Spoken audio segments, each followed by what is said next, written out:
इसे आप कभी खरीद नहीं सकते, और वो चीज़ है साहस, हिम्मत। एक आदमी जो कहीं अंधेरे में बैठकर हमें बता रहा है कि कैसे उसने आज से 20 साल पहले कुछ ऐसे दिनों को जिया है जिसके बारे में सभी लोग उससे आकर पूछते हैं कि आखिर वो और उसके साथी जिंदा कैसे बच गए, लेकिन वो किसी को कुछ नहीं बता पाता। बस उसका यही कहना था कि वो हमेशा से एक नास्तिक आदमी रहा है, लेकिन उन दिनों उसे यकीन हो गया कि सच में इस दुनिया के ऊपर कोई बैठा चला रहा है, वही हमारा करता धरता है और वही ईश्वर है। कहानी 20 साल पीछे जाती है और आज दिन है 15 अक्टूबर 1972। हम कुछ कॉलेज के बच्चों को देखते हैं जिनकी एक रग्बी टीम है। वो अपना अगला मैच खेलने के लिए चिली की ओर जा रहे हैं। इनकी फ्लाइट ऊंचे पहाड़ों के ऊपर से होते हुए अपनी मंजिल की ओर जा रही है। अब सब कुछ ठीक चल रहा होता है, लेकिन कुछ ही देर बाद इनका संतुलन बिगड़ने लगता है। प्लेन में कुछ तेज तेज झटकों को महसूस किया जा सकता है और आगे बैठा पायलट सभी को बताता है कि घबराइए मत, मामूली से कुछ झटके हैं। लेकिन उन्हें पता नहीं था कि इनका प्लेन एक तूफान में, बर्फीले तूफान में फंस गया है। अब यहाँ पर इन्हें कुछ भी हो सकता है। कुछ ही देर बाद झटके तेज बढ़ना शुरू हो जाते और फिर जिस बात का डर था वही होता है। प्लेन तेजी से नीचे आने लगता है क्योंकि इसके इंजन फेल हो चुके थे। पायलट की आंख झपकती है और तभी प्लेन जाकर एक ऊंचे पहाड़ से टकरा जाता है।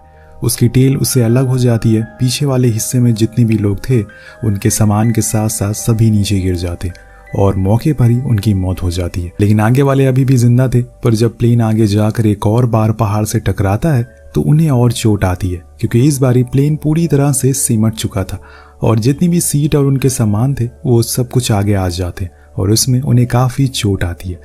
कुछ तो काफ़ी ज़्यादा घायल भी हो जाते हैं और जब कुछ लोगों को होश आता है तो अपने आसपास देखते हैं सब कुछ बर्बाद हो चुका था।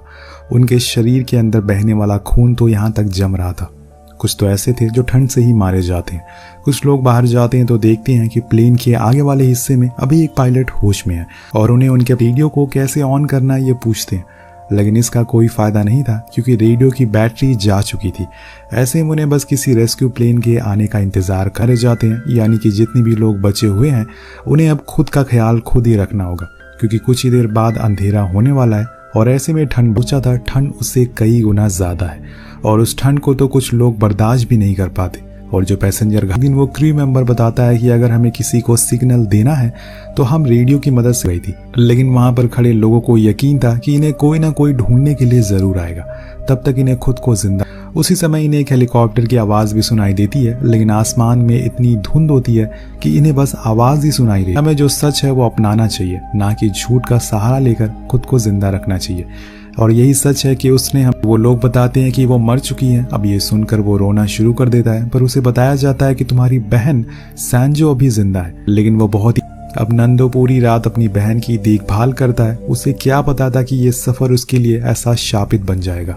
अब अगले दिन ये लोग फिर से बाहर जाकर बैठ जाते हैं क्योंकि किसके अलावा कोई काम इन्हें है ही नहीं। तभी उनके ऊपर एक प्लेन जाते हुए दिखता है जो शायद कोई आर्मी प्लेन होगा। अब इन्हें लगता है कि उसने इन्हें देख लिया है, इसलिए सभी बहुत खुश हो जाते हैं और उसी रात को सभी लोग एक एक करके खाने को खा लेते हैं जो उन्होंने आने वाले दिनों के लिए बचा कर रखा हुआ था। इन्हें लग रहा है कि अब तो वो कल बच ही जाएंगे, तो इस खाने का कोई काम क्या होगा। अब सुबह होती है और ये लोग इंतजार करने लगते हैं उस प्लेन का जो कि कल रात गुजरा था, लेकिन यहाँ पर इन्हें बचाने कोई नहीं आता और हकीकत भी यही है, उस प्लेन ने इन्हें कभी देखा ही नहीं था।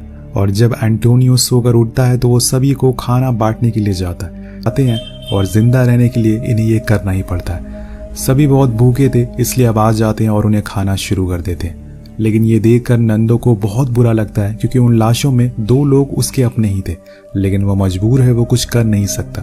अब कुछ खाने के बाद इनके अंदर थोड़ी बहुत ताकत आ जाती है और फिर इनमें से 3 लोग अगले दिन एक बार फिर से निकल जाते हैं प्लेन की टेल ढूंढने के लिए, लेकिन वो कहाँ है ये तीनों में किसी को पता नहीं है। इसलिए ये सब एक ही रास्ते पर चलते रहते हैं और ऐसे ही पूरा एक दिन निकल जाता है। अगली सुबह जब एक आदमी कुछ मांस के टुकड़ों को काट रहा होता है तो वो दूसरे आदमी से कहता है कि मुझे नहीं लगता कि वो लोग बच पाएंगे क्योंकि उन्होंने बहुत ही कम कपड़े पहने हुए हैं। तभी हम उन तीनों आदमियों को देखते हैं जो रात को एक पहाड़ के सहारे बैठ गए थे ताकि थोड़ी देर वो सो सके, लेकिन सुबह होते ही उनके ऊपर बर्फ की परत जम जाती है। लेकिन शुक्र है कि वो जिंदा थे। उठकर वो फिर से आगे बढ़ने की कोशिश करते हैं और तभी उन्हें कुछ दूरी पर कुछ सामान मिलता है जो कि टेल से टूटकर गिर चुका था, जिसमें कुछ लोग भी होते हैं जो कि मर चुके थे। अब यहाँ से ये लोग आगे नहीं जाते, वहीं गिर जाता और कहता है कि ये नामुमकिन है, 50 मील पैदल चलने के पहले ही हम भूख और ठंड से मारे जाएंगे। लेकिन नंदो कहता हमने 60 दिन एक प्लेन में इंसानों को खाकर गुजार दिया, तो फिर ये 50 मील क्या चीज है। मैं जिंदा रहने के लिए कुछ भी कर सकता हूँ, क्योंकि इस दुनिया में सबसे कीमती चीज है इंसानी जिंदगी। लेकिन एंटोनियो जाने को राजी नहीं था, इसलिए लोग उसे वापस भेज देते हैं और फिर दोनों अकेले उस राशन को लेकर आगे बढ़ना शुरू करते हैं। इन्हें बस एक अंदाजा था कि आगे कुछ मिलेगा, लेकिन सिर्फ एक आग को जलाने के लिए छोटी सी चिंगारी काफी होती है। और यहाँ इन्हें यही उम्मीद आगे बढ़ाने में हिम्मत दे रही थी, हौसला दे रही थी। अब 12 दिन तक ये दोनों बस चलते रहते हैं। इनके पास अब खाना खत्म हो गया था। फिर एक रात ये अपनी उम्मीद तोड़कर वहीं लेट जाते हैं, लेकिन जब अगली सुबह इनकी आंख खुलती है तो इनके सामने एक हरियाली थी, नदी थी, बहुत सारे पेड़ थे, एक झरना था जो कि इन्हें रात में दिखाई नहीं दिया था और इन्होंने फाइनली वो कर दिखाया। शायद नंदो की ये जिद थी जो अब उन 16 लोगों की जान को बचा सकेगी। कुछ देर बाद हम प्लेन में बचे हुए लोगों को देखते हैं जो बस एक उम्मीद में है कि काश कोई चमत्कार हो जाए। वो कहते हैं ना दोस्तों, ईश्वर की लाठी जब पड़ती है तो उसमें आवाज नहीं होती। तभी उन्हें आसमान में 2 हेलीकॉप्टर की आवाज सुनाई देती है। जब वो बाहर निकलते हैं तो उसमें नंदो बैठा हुआ था। उसने वो कर दिखाया जो किसी ने सोचा भी नहीं होगा। सभी उसे देखकर बहुत खुश थे और ये खुशी शब्दों में बयान नहीं की जा सकती। वो एक दूसरे को गले लगाना शुरू कर देते हैं और बस गॉड का शुक्रिया अदा करते हैं कि वो बच निकले। लास्ट में हम कैलेटॉस को देखते हैं जो कि इस कहानी को सुना रहा है। वो बताता है कि जाने से पहले हमने वहां पर मरे हुए लोगों को एक पहाड़ के नीचे दफना दिया और उसके ऊपर उनकी याद में एक क्रॉस बना दिया। लास्ट में हमें बताया जाता है कि इस हादसे में 29 लोगों ने अपनी जान खो दी और 16 लोगों की जान बच गई। ये कहानी उन्हीं 29 और 16 लोगों के लिए समर्पित है जिन्होंने अपनी जान गंवा दी और जान बचा ली। दोस्तों, इस कहानी पर एम करते हैं 400 कमेंट का। इसी के साथ ये कहानी यही अंत हो जाती है। मिलते हैं अगली वीडियो में। Peace out.